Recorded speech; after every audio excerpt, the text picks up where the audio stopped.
Hi, I'm Cheng Thom, and you're watching Ask Kai, Quick Tips for the Apocalypse, a series of short videos in which I give advice about stuff. And I'm honestly just really happy that it's the summer and I went to the beach for the first time in like a year or something.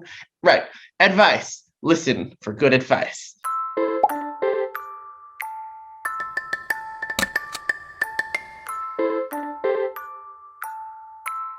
So today's question is there a not awkward way to ask a friend if they want to hook up? So I love this question mostly because I have like a gajillion friends that I want to hook up with. And I've been thinking for years, literally years, is there a way to ask them if they want to hook up that's not awkward? So I think, first of all, I have to say, like, maybe not. It's always possible, no matter how smooth we are or how skilled we are, that it's just going to feel awkward because, like, let's just be honest, sex is awkward. Anything related to sexuality has a high potential for awkwardness, and any one trick or tip that might work in one situation is not guaranteed to work in a different situation because the biggest variable is the human variable, the human factor, and every human is going to receive your invitation differently.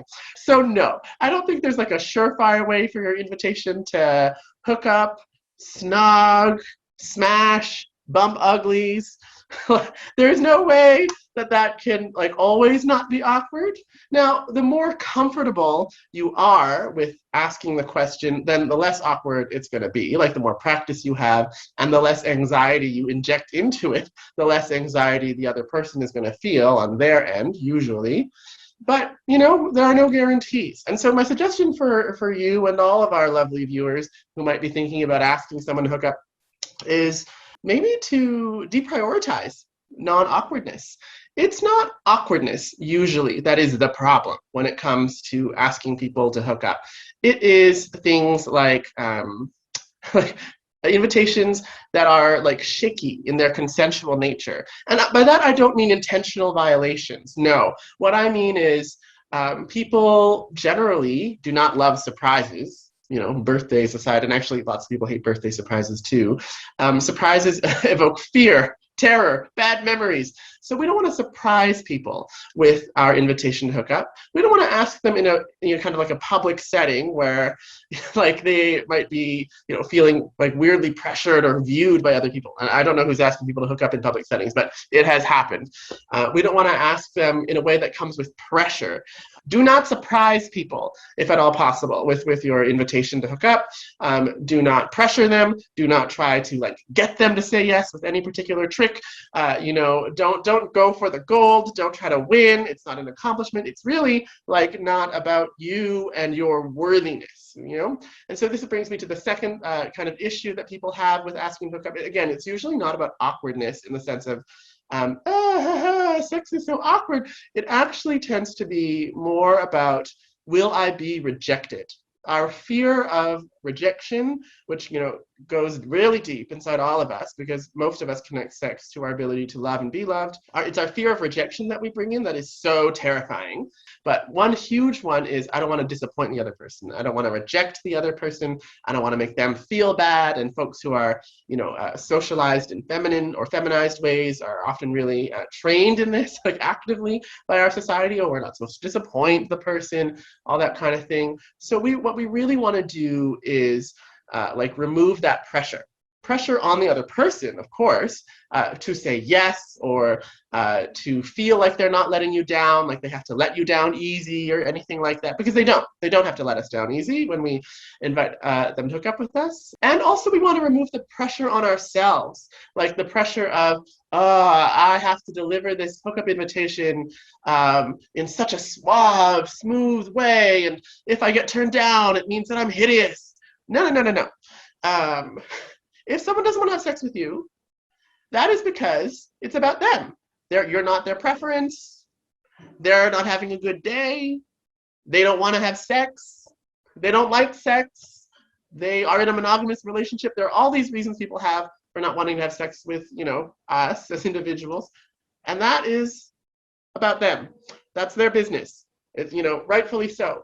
and how we respond to being rejected or not rejected, hopefully, joyfully, sometimes we are not rejected. That's on us. That's our business. And our desire to have sex with people, also our business. We're allowed to want to have sex with them. They're allowed to not want to have sex with us. As if we're really, really clear about that. And really, really clear that their rejections are not going to kill us, that their rejections are not a reflection on our inherent worthiness. I would also say, waiting for the right context is key, like super key. We don't want to ask people to have sex with us when they're going through a rough time.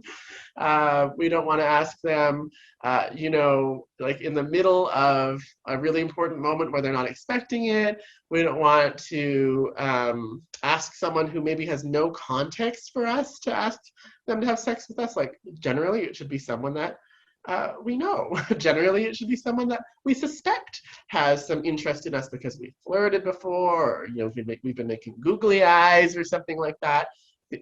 Occasions like parties, one-on-one hangouts where you're, maybe out for a drink or hanging out somewhere that has the right mood, and you strongly feel that the other person might have some interest in you, right? We don't want to just ask people that have no interest in us.